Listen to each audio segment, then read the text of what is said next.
An exclusive On Your Side investigation, an Amber Alert that ended in tragedy. And a trail of clues that should have stopped it. Chief Investigator Ron Regan uncovered a massive failure by police, prosecutors, and the courts.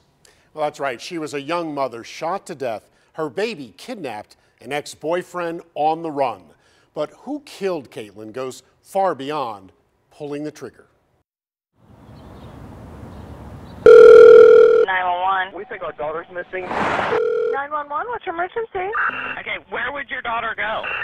Go ahead. We rushed over to her house and she's not here. Hello, 911. Caitlin was just 22 years old. Then she hung up. And then she barely hung up. Her 7-week-old baby girl in the back seat.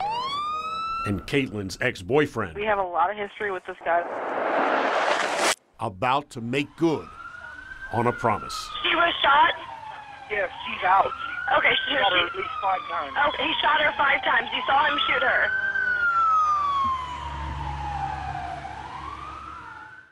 I want everyone to see this baby girl.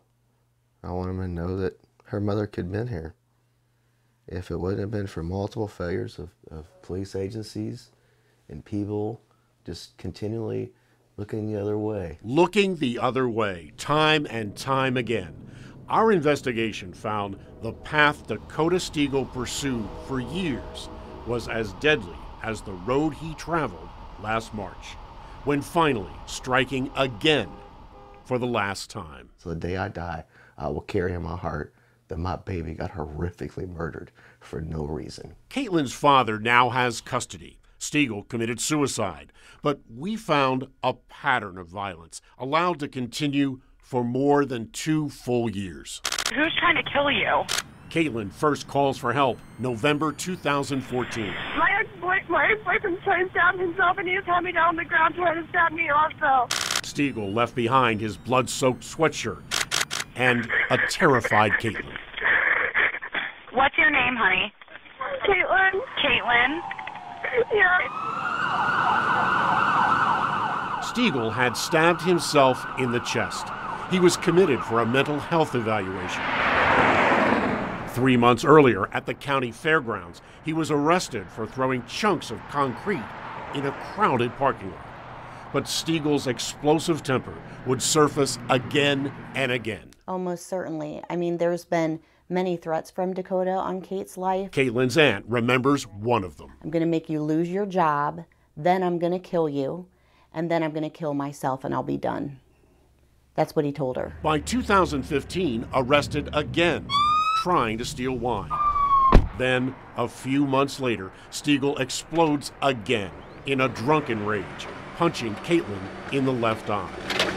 In May 2015, she files for this protection order, telling a judge, "I don't feel safe." Instead, Stiegel was allowed to roam free. The warrant never served. Records show deputies made only 4 tries, then gave up. Caitlin's case was dismissed. Hi, I had the police out here earlier. So, just weeks later, Stiegel lashes out again for the 3rd time. So he started pulling my hair and holding me down on the bed and hitting me. Over the next 10 months, Caitlin called 911 repeatedly. He attacked me in front of my 14-year-old sister. Even her mother called. She's tired of calling the cops because they told her if she called them again, she would get charged with disorderly conduct or something. That's right. A 4-time victim of domestic violence now fears police will arrest her. We're just afraid that something's going to happen. And it did. It's now January 2016. He was threatening to kill her and himself. Caitlin calls 911, but hangs up. And 1 month later, Stiegel strikes again. He was in a domestic with his girlfriend again tonight. Caitlin has now been threatened with her life 6 separate times over 16 months. She had tried to get away from him. She knew they were not good for each other.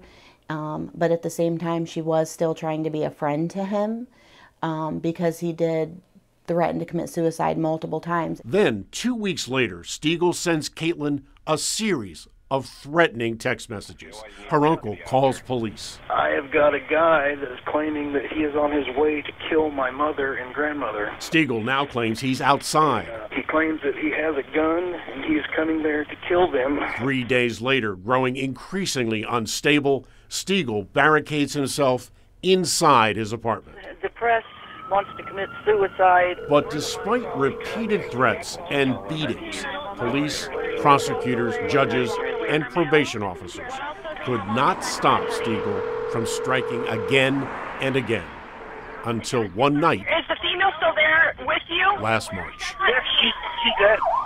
She's dead? Multiple people knew. Multiple people seen it, and they never said nothing. We're going to be bystanders to let beautiful little girls like this be raised without a mother? What kind of society are we bringing up? What kind of society are we living in today? Our investigation found criminal charges against Stiegel were routinely reduced, and he was continually placed on probation. Even more alarming, Stiegel took to social media 2 weeks before the murder, searching for a gun, and friends knew what he was planning. No one stopped him. I'm Chief Investigator Ron Regan.